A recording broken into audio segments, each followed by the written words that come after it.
ప్రపంచంలో ఉన్న కొన్ని ఫ్రోజన్ డిస్ప్యూట్స్ అంటాం, అంటే వాటికి ఇంకా అంతం ఉండదు, కంటిన్యూస్గా డిస్ప్యూట్ ఉంటానే ఉంటుంది అనమాట. అలాంటి డిస్ప్యూట్స్లో కాశ్మీర్ డిస్ప్యూట్ ఒకటి.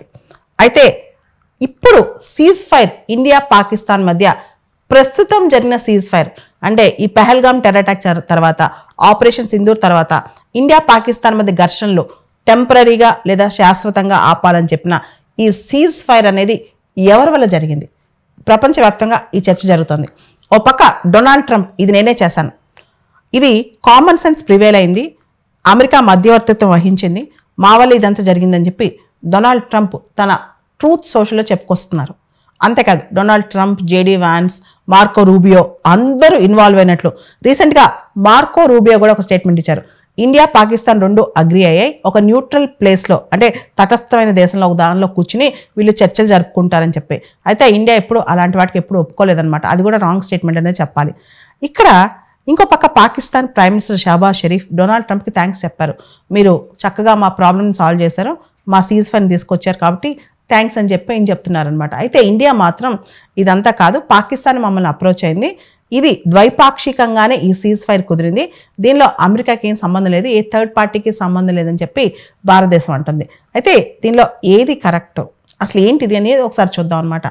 1947-48 టైంలో ఎప్పుడైతే మనకి ఇండిపెండెన్స్ వచ్చిందో, పార్టిషన్ జరిగిందో, అప్పుడు భారతదేశం ఈ కాశ్మీర్ అంశాన్ని ఇండిపెండెన్స్ వచ్చిన తర్వాత ఎప్పుడైతే పాకిస్తాన్ మన పైన రకరకాలుగా ఈ గొరిల్లా యాక్టివిటీస్ స్టార్ట్ చేసిందో కాశ్మీర్ పైన, ఇండియా ఈ అంశాన్ని ఇంటర్నేషనలైజ్ చేద్దామని చెప్పి చూసిందనమాట. అంటే ప్రపంచవ్యాప్తంగా ఇది మాది కాశ్మీర్ టెరిటరీ, పాకిస్తాన్ ఇలా చేస్తుందని చెప్పి ఇండియా మద్దతు తెచ్చుకుందామని, మద్దతు కూడగట్టుకుందామని ట్రై చేస్తుంది. కానీ అప్పట్లో చాలా దేశాలు తటస్థంగా వ్యవహరించే, కొన్ని దేశాలు పాకిస్తాన్కి కూడా సపోర్ట్ చేశాయన్నమాట. ఇండియాకి అప్పుడు బాగా అర్థమైంది తన పని అంటే తన ప్రాబ్లం తానే సాల్వ్ చేసుకోవాలని చెప్పి. ఆ తర్వాత మనం చూస్తే 1962లో భారతదేశాన్ని చైనా అటాక్ చేస్తుంది అనమాట.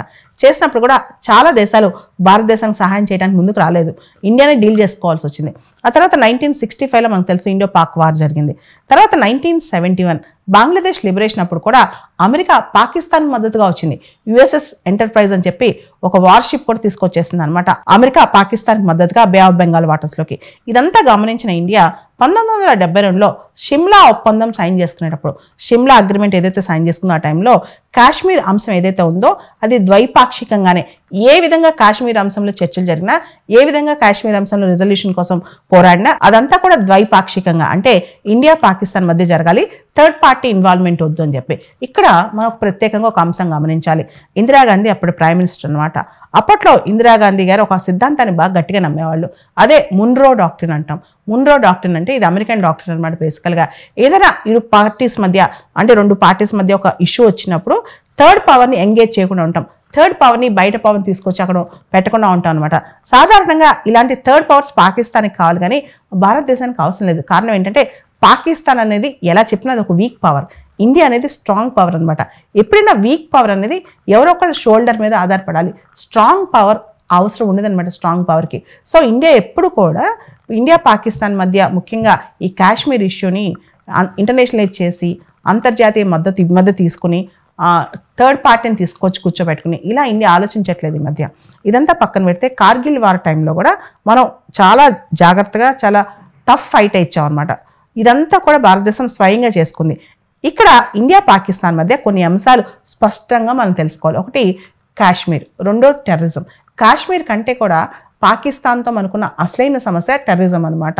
ఇది మనం బాగా గమనించాలి. పాకిస్తాన్ స్టేట్ స్పాన్సర్డ్ టెర్రరిజంని ప్రమోట్ చేస్తుంది, ఇదే మనకు నచ్చట్లేదు అనమాట. ఇంకో పక్క టర్కీ కానీ చైనా కానీ వీళ్ళందరూ పాకిస్తాన్ కాస్త మద్దతే చూపిస్తున్నారు కానీ పాకిస్తాన్ వ్యతిరేకంగా లేరు. కాబట్టి ఇండియా ఎట్టి పరిస్థితుల్లో కాశ్మీర్ అంశం ద్వైపాక్షికంగానే సాల్వ్ చేసుకోవాలని ట్రై చేస్తుంది.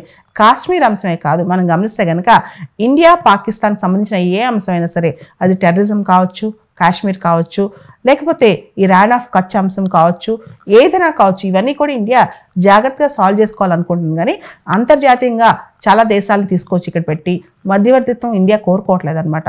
కాబట్టి ఇప్పుడు కూడా పాకిస్తాన్ ఏ విధంగా టెర్రరిజం స్పాన్సర్ చేసినా, ఏ విధంగానైనా అల్లర్లు రేపినా ఇండియా ఖచ్చితంగా పాకిస్తాన్కి సొంతంగానే బుద్ధి చెప్పిద్ది, అంతేగాని అంతర్జాతీయంగా ఇంకో దేశాన్ని పక్క తీసుకురాదనమాట. ఇవన్నీ పక్కన పెడితే ఇండియా పాకిస్తాన్ మధ్య బార్డర్ ఇష్యూ ఉంది, ఇండియా చైనా మధ్య కూడా బార్డర్ ఇష్యూ ఉంది. ఇన్ఫ్యాక్ట్ చెప్పాలంటే ఇండియా చైనా మధ్య ఉన్న బార్డర్ ఇష్యూ చాలా డేంజరస్ పాకిస్తాన్తో ఉన్న. కానీ ఇండియా చైనా అనేక అంశాలు ముందుకెళ్తున్నాయి. ఇక్కడ ఏంటంటే ఇష్యూ బేస్డ్ ఫ్రెండ్షిప్ అనమాట. ఇండియా పాకిస్తాన్ అంశంలో పాకిస్తాన్ ప్రత్యేకంగా ఒక ఇష్యూనే మనపైన ఎక్కువగా డామినేట్ చేస్తుంది, అదే టెర్రరిజం. అక్కడ కేవలం కాశ్మీర్ కాదు, పాకిస్తాన్ స్టేట్ స్పాన్సర్ టెర్రరిజం చేసి ఇండియా పైన ఈ టెర్రర్ మూకలను వదులుతుంది. కాబట్టి ఇండియా పాకిస్తాన్ మధ్య పీపుల్ టు పీపుల్ కాంటాక్ట్ కావచ్చు, లేకపోతే రకరకాల వాణిజ్యపరమైన ఒప్పందాలు కావచ్చు, ట్రేడ్, బిజినెస్, ఇవన్నీ కూడా ఇండియా పాకిస్తాన్ మీద అస్సలు లేవు అనమాట. దీనికి కారణం టెర్రరిజం, నాట్ కాశ్మీర్. చాలామంది ఇండియా పాకిస్తాన్ మధ్య సమస్య కాశ్మీర్ అనుకుంటారు, కానీ కాశ్మీర్ కన్నా పెద్ద సమస్య టెర్రరిజం అనమాట.